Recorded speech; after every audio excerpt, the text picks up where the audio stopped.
Cette capsule vous est présentée par Evo Retro, marque cool d'accessoires de jeux vidéo et de protecteurs pour mettre en valeur vos collections de figurines Funko Pop ou cartes Pokémon, ainsi que par la boutique Maixu pour vos peluches et articles décoratifs geek. Et bonjour, ici Sébastien, j'espère que ça va bien. Aujourd'hui, je vous parle du jeu Metroid Dread que j'ai testé sur Nintendo Switch.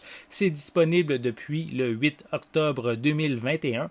C'est le cinquième opus 2D de la franchise qui fait suite à Metroid Fusion, qui était le quatrième volet qui est paru en 2002 sur la Game Boy Advance.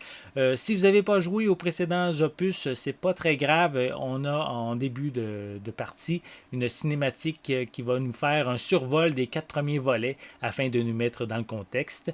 Par la suite, on apprend que Samus doit se rendre sur la planète ZDR suite à la réception d'un étrange signalement concernant l'apparition d'un parasite X qu'on pensait disparu suite à son anéantissement par Samus lors d'une précédente mission.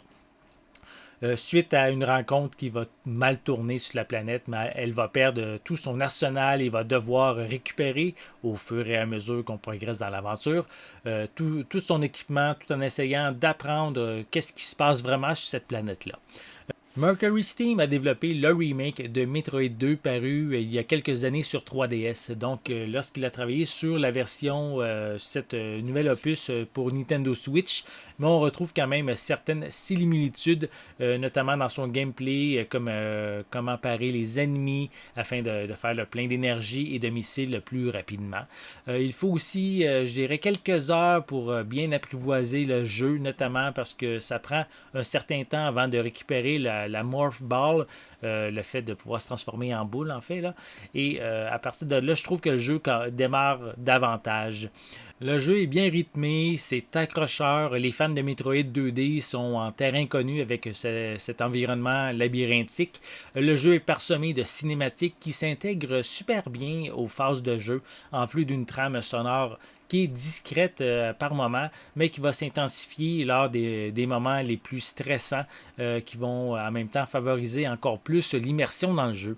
La grande nouveauté, et qui est également la plus stressante selon moi, est lorsqu'on rencontre les Emi, qui est une sorte de robot presque invincible qui surveille un territoire prédéterminé. On a plusieurs de ces robots-là Emi qu'on va rencontrer. Au début du jeu, on n'a pas vraiment le choix de se cacher, de se sauver de ces robots-là parce qu'ils sont vraiment pratiquement invincibles, puis nous, on n'est pas assez puissants.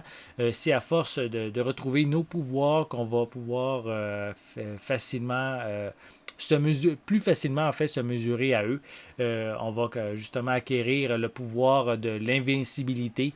Ça va nous permettre justement de ne pas être détecté et éventuellement aussi on va acquérir l'énergie nécessaire afin de les éliminer. Donc, Metroid Dread est une excellente suite à la franchise en 2D. Le jeu propose un excellent level design, beaucoup d'action et l'ensemble est très fluide. Les phases d'infiltration en présence d'ennemis sont vraiment stressantes, surtout au début, avant de mieux les connaître. Seuls certains décors, je trouve, manquent un peu de richesse, mais c'est vraiment assez mineur de ce côté-là. Et certains vont peut-être aussi trouver le jeu un peu court, puisqu'il faut environ une dizaine d'heures pour pouvoir voir la conclusion de cette aventure. Donc, malgré ces légers bémols, Metroid Dread va vraiment raviver sans aucun doute la flamme des amoureux de la franchise. Donc, pour ces raisons, je vais lui donner la note de 9 sur 10. J'espère que vous avez aimé cette vidéo. Si c'est le cas, n'hésitez pas à mettre un pouce en l'air, à laisser des commentaires. Dites-moi justement, est-ce que vous aimez les jeux Metroid en 2D? Est-ce que vous préférez peut-être les jeux Metroid en 3D? Laissez-moi vos commentaires à ce sujet en dessous de la vidéo. N'oubliez pas non plus de vous abonner à ma chaîne afin de rester à l'affût de mes prochaines capsules. En attendant, je vous souhaite une bonne journée, une bonne soirée et je vais être de retour très bientôt. À la prochaine!